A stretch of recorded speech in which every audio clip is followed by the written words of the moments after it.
I am continuing my reading. What I'm doing in this series is to read through the entire standard works of the Church of Jesus Christ of Latter-day Saints.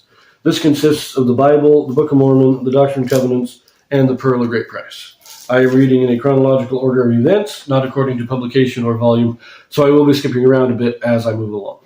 Now, I have read the first half of chapter 3 in the book of 1 Kings, and this contained the story of God asking Solomon what blessing he would like, and Solomon saying that he wanted an understanding and wise heart. Now, this story is also in 2 Chronicles chapter 1, which I have also already done a video on. But I will also remind you that in the Joseph Smith translation, we are told that Solomon did not start off seeking the Lord. He made a political alliance through marriage with Egypt, but because God was blessing the nation of Israel, he started to recognize it and started to pray and call upon God, and that is when God answered his prayer, asking him what he wanted, and then granting him all these blessings because he asked for wisdom. We pick this up, chapter 3, verse 16. Then came there 2 women that were harlots unto the king, and stood before him. And the one woman said, O my lord, I and this woman dwell in one house, and I was delivered of a child with her in the house. And it came to pass the 3rd day after that I was delivered, that this woman was delivered also. And we were together. There was no stranger with us in the house, save we 2 in the house. And this woman's child died in the night, because she overlaid it.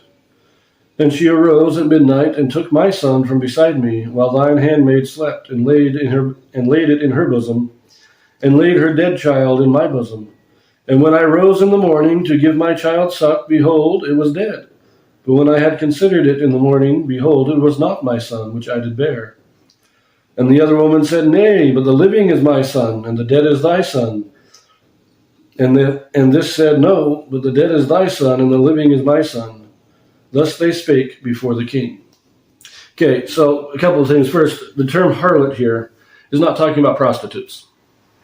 Remember, prostitution is very much against the law of Moses, and I doubt the prostitutes would have felt comfortable coming to Solomon because they would have been, I believe the penalty for prostitution was to be executed, stoned to death. I doubt they'd risk that. No, the term harlot at this time means more of an innkeeper, the keeper of a house, a boarding house. And what the story is, they were alone in the house. In other words, most likely, either they are the wives of the same man, or 2 men keep the house together, and they are by themselves. Their husbands are gone. Maybe their husbands are dead, whatever. When it says that she overlaid it,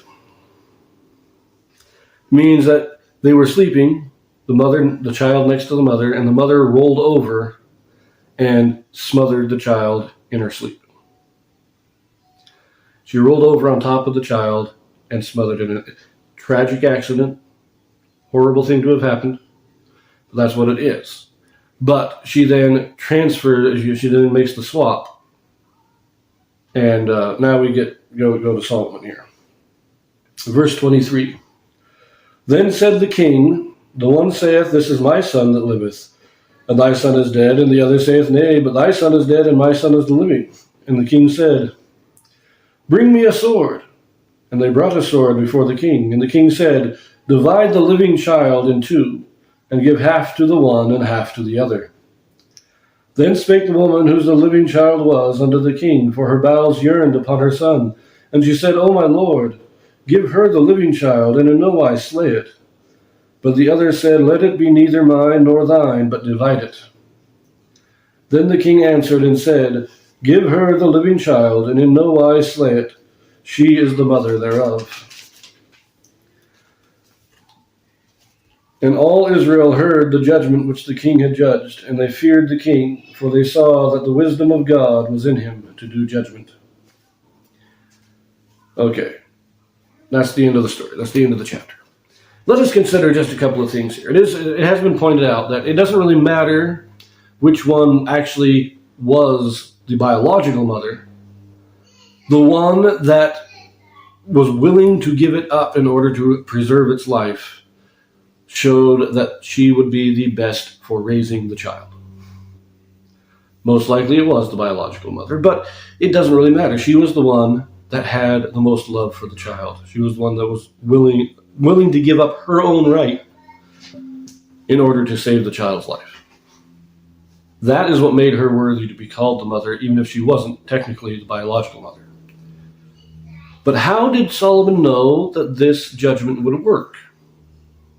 How did he know that making this statement would prompt such a reaction, not just from the mother that loved the child, but also from the woman who did not? How did he know? This is the real wisdom of Solomon. Because if he said this and they both said, oh, don't kill it, what would he have done? See, people look at this and they say, oh, he knew that not only the real mother would have. But here's the difference. Here's the thing. In this situation, we have a woman who is trying to claim what is not hers. Now, whether the story is okay. Woman number one says her child is living, and woman number two stole it, made the switch. Woman number two says, no, my child is the one that is living. I didn't make the switch. So the question is, here we have it. How do we know how to tell? How do we know that this judgment would work? Because it doesn't matter who is telling the truth.